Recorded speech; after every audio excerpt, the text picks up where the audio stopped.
আসসালামু আলাইকুম। সবাই কেমন আছেন?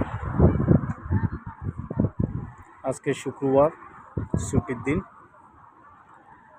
তাই ঘুরতে এলাম। আমি বর্তমানে আছি ওমানের রাজধানী মাস্কাটের মাত্রাতে, সমুদ্র সৈকত।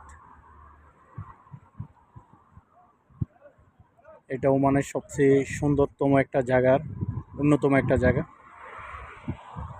এখানে অনেক দর্শনার্থী ভিড় করে, সবসময় পর্যটকের আনাগোনা থাকে এখানে।